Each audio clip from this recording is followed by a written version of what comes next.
Hello everyone, it's Jason with Grid Solutions PDX, just here to show off our newest build. We're actually getting ready to list this bad boy. Just kind of going through some of the features. It's on 500-pound slides that roll out 56 inches and they're all lockable. So this thing turned out really cool, holds a lot of stuff. On the edge, this is actually our power system. There's 4 105 amp hour batteries in there. On the outside though, we have the outdoor shower. So essentially we have a quick connect hose, plugs right into here, gives you your outdoor shower. Also you can hose your bikes off where you put them in and everything. All of our window curtains, including the fan. So we have one for the windshield, one for the front doors, one for the slider, the back doors, everything from van made gear. They store super nice in the overhead cab shelf at the front. I don't know if anybody has been in the Sprinter, but we all know the stereo is complete garbage. So we upgrade the stereo with Alpine components. Everything's Alpine. We put an amp behind the deck, so that way we don't have to mess with changing out the factory head unit, but we can give a lot more output and a lot better sound from the factory head unit. Overhead, in the Adventure Wagon tracks, we were able to utilize obviously the Adventure Wagon bag. So in that thing, you can just put a ton of stuff. If you're not using it, it actually folds up. On the same tracks, we did our own aluminum cabinetry with bamboo doors and soft close hinges and all kinds of cool stuff. Those things turned out to be a great item in addition to the Adventure Wagon kit.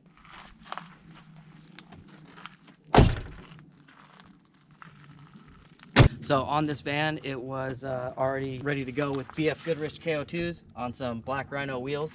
We also have the Aluminess ladder and the Aluminess rear box on the back doors. So it gives you a ton of extra storage in the back for like ropes and jacks and things like that that don't need to be inside. But this one's actually really cool because it is the fold down one. So it gives you like an extra outdoor table while you're there as well.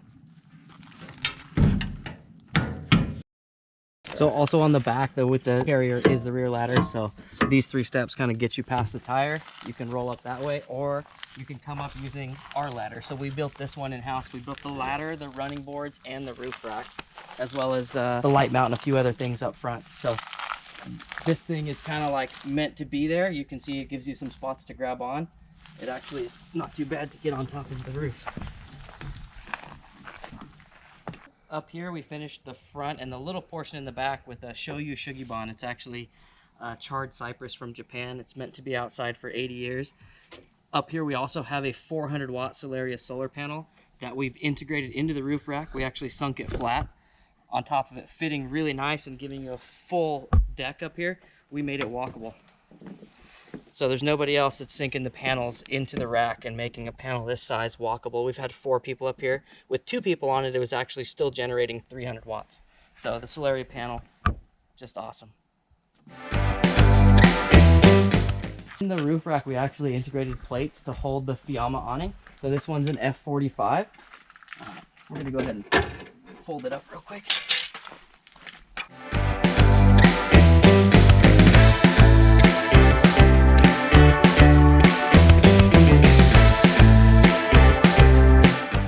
Again, on this side as well, we did a custom running board. So we built our own in-house, kind of did a couple different things where we used a little bit bigger tube, actually Siamesed them to match the rack.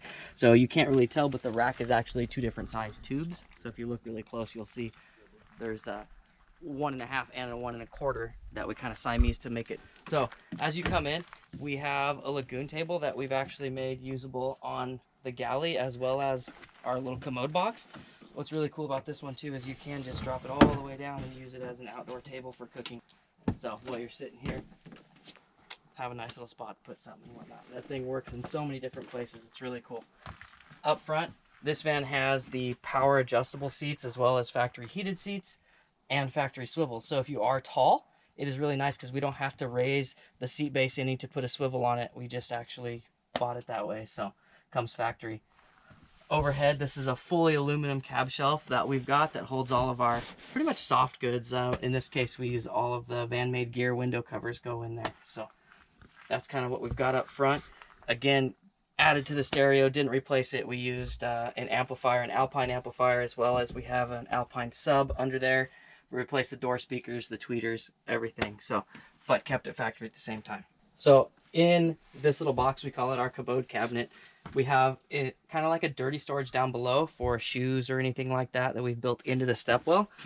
But the little Dometic cassette toilet hides in there, as well as extra storage for TP and things like that. We've got a ton of storage. This whole bottom layer, there's nothing on it right now. So there's just a ton of storage in this van.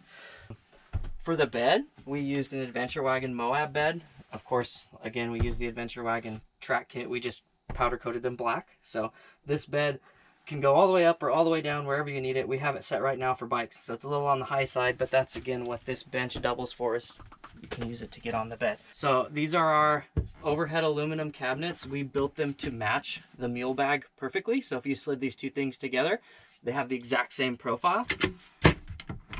In there we have just a ton of stuff. We got all of our coffee goods. This is kind of like our little kitchen kit. So we got soap and sponges and things like that.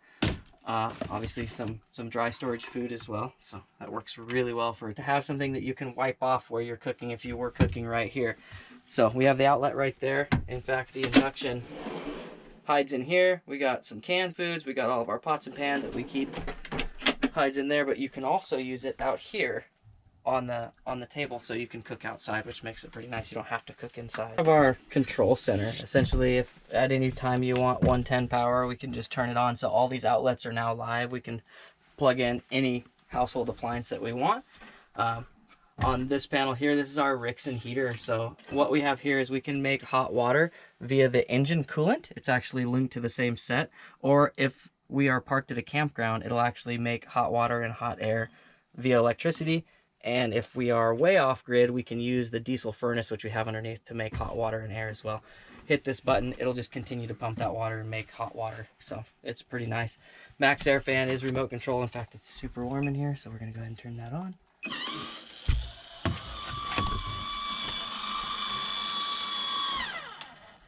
So this one too is really nice. You can see what we've got here. This is the Victron battery monitor. So right now it's showing us exactly what kind of wattage we're drawing. So right now there's no sun out, so we're pulling 83 watts.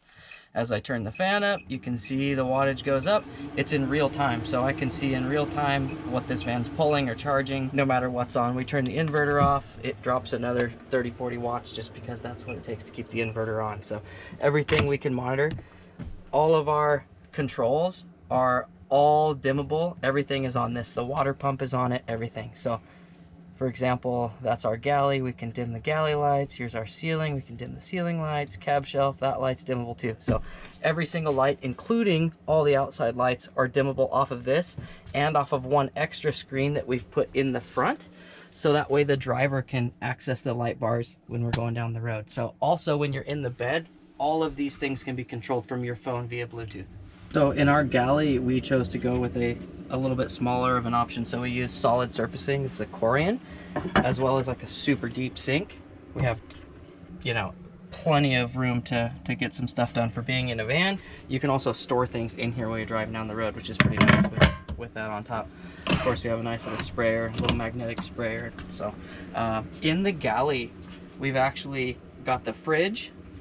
We've got a 10,000 BTU hydronic heater, and I've got a 4-gallon hot water storage tank that's also plumbed with its own heat exchanger in there. So it's an isotherm tank. It's kind of a yacht deal, but we've got everything in this 40-inch space. So you get a fridge, 2 big drawers, a sink, 4 gallons of hot water, and a 10,000 BTU air heater in 40 inches of space. So we've crammed everything that needs to be there in the smallest space possible.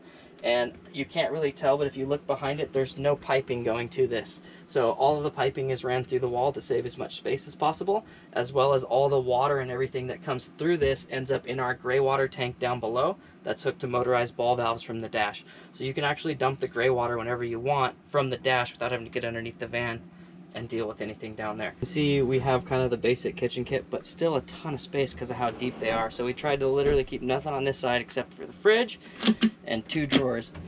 So we have in this one all of our plates, cups, a bunch of canned food, the induction, which like I said we can bring outside, which is actually really nice, so that way if you don't want to cook inside, it's not sunk into your countertop and not movable. So Dometic 65 fridge, essentially it's a trucker fridge.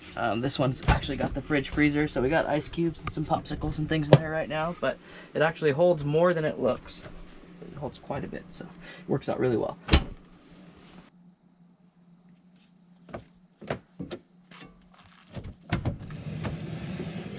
We've made our way to the front of the van. Up on top, you can see in that rack, we actually built it for a 40-inch light bar that we've got kind of flushed in there, so it doesn't look like it's not supposed to be there. We kind of built it with the light bar in mind. Also, we built a nice little bracket to go into the factory locations, but hold 2 8-inch light bars. And again, all of the lights on top of the rack are tied to the S-Pod, so you can run them from the 2 screens or your phone. Anything, any light on the vehicle, including the water pump, which is kind of nice. So, while we were here, of course, we blacked out the grill just so that way there wasn't a ton of chrome. So now Frankie, the Freightliner, looks a little more tough, so it's ready for some off-grid excursions. We're coming to the end of the video. There's a ton of things on this van. We decided this is the best way to kind of show everyone. I appreciate you watching along. Obviously follow us on Instagram, and if you have any other questions about this vehicle, go ahead and email us at offgridsolutionspdx@gmail.com, and we can send over a spec sheet and obviously some more detailed photos of anything you may want to see. But thanks again for following along, and if you're looking for a van, this 2020 4-wheel drive is for sale. Thanks.